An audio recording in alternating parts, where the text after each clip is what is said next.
Assalamualaikum warahmatullahi wabarakatuh. Waalaikumsalam warahmatullahi wabarakatuh.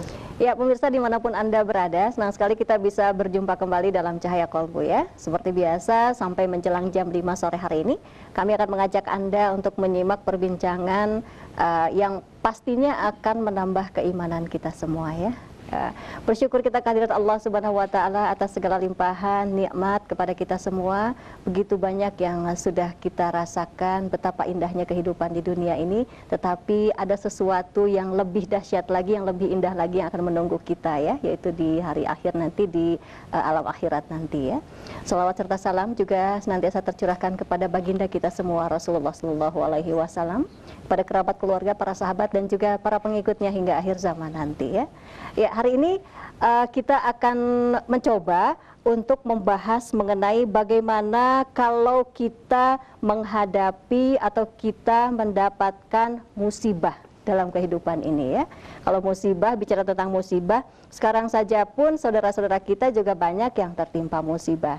Tidak jauh-jauh karena musim hujan ini, saudara-saudara kita yang ada di sekitar Soreang juga ya, belum lama ini juga tertimpa banjir. Ini juga musibah. Tapi mungkin juga musibah ini bagaimana sebetulnya ya? Apakah ada musibah yang memang sengaja kita perbuat gitu, atau memang musibah ada yang diberikan oleh Allah kepada kita ya? Baik, untuk membahas tentang ini, alhamdulillah bersama saya di studio sudah hadir ada Bapak Dr. Andus Suherman Edian Syah MAG. Assalamualaikum Pak. Waalaikumsalam warahmatullahi wabarakatuh. Tos tepang deui. Alhamdulillah bisa sama-sama lagi berjumpa ya. Dan ada juga ibu-ibu Indonesia pertos bendera merah putih. Merdeka Ibu ya. Enggak apa-apa Bu, biarin. Berarti kita mencintai bendera kita warnanya merah dan putih ya.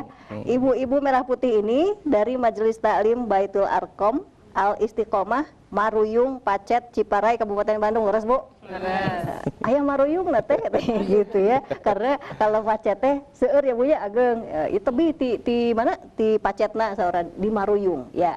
Ibu assalamualaikum lagi Bu. Waalaikumsalam warahmatullahi wabarakatuh. Nah gitu atuh Bu. Biar semangat ya sore hari ini. Baik, kita simak terlebih dahulu penjelasannya seperti apa dan bagaimana kita menyikapi musibah ini ya. Silahkan Ustaz. Assalamualaikum warahmatullahi wabarakatuh. Waalaikumsalam warahmatullahi wabarakatuh. Alhamdulillahilladzi khalaqal mauta wal hayata liyabluwakum ayyukum ahsanu amala. Asyhadu an la ilaha illallah wahdahu la syarikalah wa asyhadu anna sayyidana Muhammadan abduhu wa rasuluhu la nabiyya ba'dah. Ayyuhal hadirun ittaqullaha haqqa tuqatih wa la tamutunna illa wa antum muslimun. Setiap manusia secara fitrah itu tidak menghendaki hidupnya itu terkena musibah. Artinya tidak menginginkan suatu kejadian yang tidak menyenangkan, tidak mengenakan, tetapi inginnya yang menggembirakan, membahagiakan, lebih senang. Idealnya kan manusia itu ingin badan sehat, hati tenang, dada senang. Apa? Badan sehat, hati tenang, dada senang. Dada senang. Ada yang badannya sehat, hatinya tidak tenang.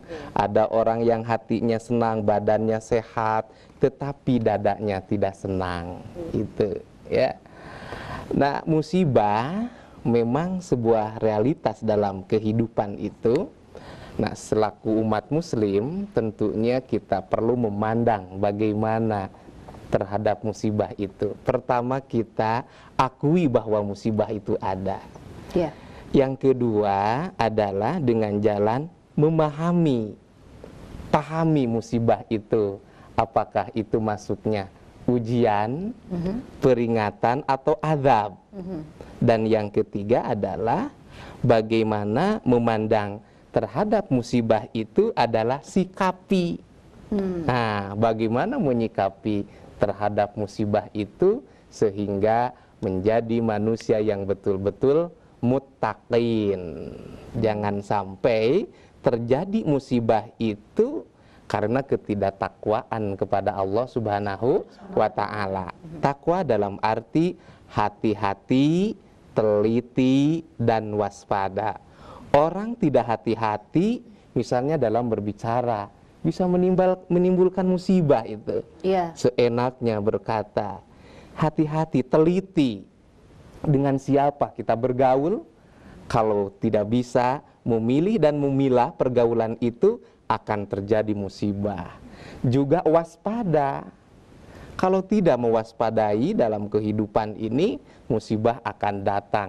Seperti sekarang musim apa? Hujan. Musim hujan. Waspadalah.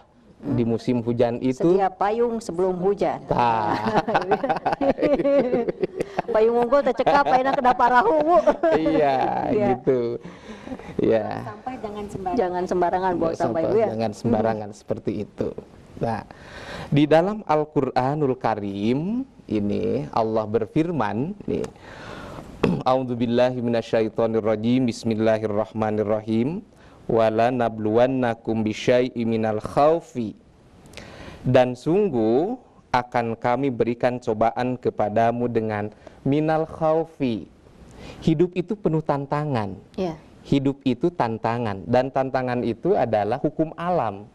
Ya, setiap perjuangan pasti ada tantangan itu, ya. Nah, di sini diuji oleh Allah Subhanahu wa taala minal khaufi, dari sedikit ketakutan. Ada itu. Itu merupakan musibah itu. Takut apa coba? Takut. Ibu-ibu takut apa coba? Takut miskin. Takut miskin. Ya, Bu ya. Takut bapaknya Selingkuh. kawin lagi. Itu ya. Tapi nggak 4 hari ya, Ustaz. Itu ya. Wal ju'i, dan kelaparan itu. Kelaparan. Kelaparan, wa naqsi minal amwal, dan kekurangan harta. Itu kan merupakan sebuah kekhawatiran. Sementara Tapi saya garis bawahi loh, Ustaz, itu tadi ada kata-kata sedikit. Itu berarti sebetulnya perasaan-perasaan takut yang kita hadapi itu kalau di mata Allah itu kecil ya. Iya. Jadi makanya musibah atau masalah yang kecil gitu kalau ada kata-kata sedikitnya itu ya. Ya, nah, seperti itu. Minal aqamin wa naqsi minal amwal, itu diuji oleh Allah kekurangan harta. Ibu nggak mau sedikit harta kan? Nggak mau? Pengennya banyak. Itu kan yang direbutin manusia sejagat raya itu kan 7 tak. Harta, tahta, putra, permata, Toyota, senjata. Hari wanita mana? Terakhir wanita. Itu. Tapi kalau saya tidak memperebutkan wanita. Ibu, ada yang memperebutkan wanita nggak? Kalau saya mah nggak, Bu. Wal angpus itu adalah jiwa, diuji oleh Allah Subhanahu wa taala. Jiwa seseorang yang dicintai, seseorang yang dikasihi, tetapi kuasa Allah, takdir Allah diambil oleh Allah itu. Ya, ini kan musibah berupa daratan, ya, lautan. Sekarang di Soreang apa tuh? Banjir, bahkan banjir bandang, sampai korban kan gitu. Wassamarot, dan buah-buahan. Itu diuji oleh Allah Subhanahu wa taala. Wa basyyiris sabirin, kata Allah itu, ya. Buah-buahan, kenapa buah-buahan? Buah-buahan.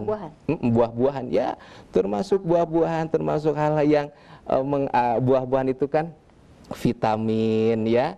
Itu kan 7, 4 sehat, 5 sempurna, 6 kekenyangan gitu ya. Itu kemerangkaan itu.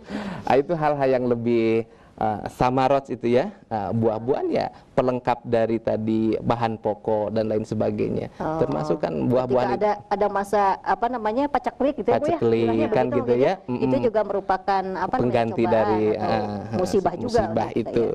Wa basyiris sabirin, kata Allah Subhanahu wa taala, dan berikanlah berita gembira kepada orang-orang yang sabar. Wa basyiris sabirin. Nah, bagaimana? Siapa orang yang sabar itu? Alladzina idza asabhatu musibah qalu inna lillahi wa inna ilaihi rajiun.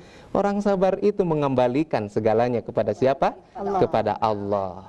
Kalau sudah begitu, ulaika alaihim sholawatu mir rabbihim wa rahmah wa ulaika humul muhtadun.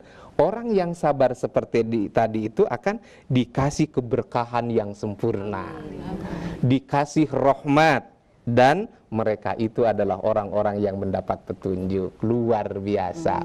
Orang yang sabar dikasih berkah, dikasih rahmat oleh siapa? Allah Subhanahu wa ta'ala. Gitu. Baik. Saya mau lebih jauh tentang sabar ini ketika kita menghadapi musibah gitu ya. Iya.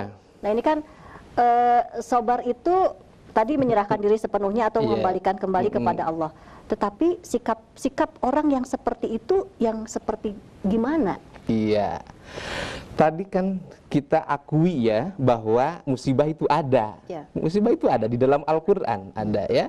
Sekarang bagaimana tadi pahami dulu ya, apa? Pahami dulu. Bagi orang yang mukmin itu musibah itu disebut ujian. Ya, ujian. Nah, bagi orang yang maksiat bahkan kafir itu adalah merupakan azab. Ya, merupakan azab dari Allah Subhanahu wa taala. Nah, sekarang bagaimana sikap kita terhadap musibah itu? Ya. Pertama, sebelum sabar, ya, mau sabar dulu atau apa dulu? Boleh diruntut saja. Gitu, ya. Pertama, imani, ya. Pertama apa? Imani. Menyikapi musibah itu imani. Bahwa ini merupakan sebuah kepastian dari siapa? Allah Subhanahu wa taala itu. Saya waktu masantren itu ada dalam kitab Safinah itu ya, khairihi wasarihi minallah. Itu ketentuan baik yang baik ataupun yang tidak baik, yang kurang baik itu adalah minallah, dari Allah. Setelah kita merasakan musibah itu berarti oh ini betul-betul sedang diuji oleh siapa? Allah Subhanahu wa taala. Bagi orang yang bagaimana? Orang yang beriman, imani itu ya. Yang kedua tadi sabar. Sabar apabila seseorang mendapatkan musibah. Ya, sabar itu bukan berarti menunggu. Ini banjir, sabar udah orang lain pada pergi, orang lain bagaimana cari antisipasi, diam saja. Itu bukan sabar. Sabar itu kalau saya berpendapat adalah sibuk beraktivitas dalam menunggu sesuatu. Bagaimana? Sibuk beraktivitas dalam menunggu sesuatu. Ibu sabar enggak di majelis ini? Sabar. Beraktivitas dalam menunggu sesuatu. Nunggu apa ibu? Nunggu Ustadz Herman bilang wassalamualaikum warahmatullahi wabarakatuh ya. Maka berarti ibu-ibu harus sibuk. Sibuk dengan apa? Ini telinga dengarkan, mata melihat. Apalagi lihat Ustadz Herman yang ganteng. Boleh memuji sendiri? Boleh nggak? Boleh, tapi tidak boleh menghina orang lain gitu. Berarti ya itu kita tetap ikhtiarnya harus ada. Ikhtiar, sobat. Itu beraktivitas, sibuk beraktivitas dalam menunggu sesuatu. Sibuk bagaimana mengantisipasi ujian dari Allah Subhanahu wa taala apabila tertimpa itu, mentok tawakal. Oh, ini kepastian Allah Subhanahu wa taala. Itu pertama imani, yang kedua adalah sabar. Yang kedua itu adalah sabar. Gitu. Baik, ya. Itu baru dua. Gini Ustaz, sekarang kalau musibah itu tiba-tiba kita itu, kalau kata orang Sunda mah katembehan, Bu ya. Katembehan karena perilaku orang lain kemudian jadi menimpa kepada kita.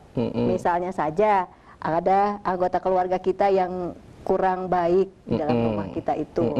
Nah, itu satu keluarga itu tuh jadi katembehan gara-gara si eta hiji gitu kan. Nah, itu apa namanya? Sehingga menimbulkan satu musibah juga untuk keluarga itu.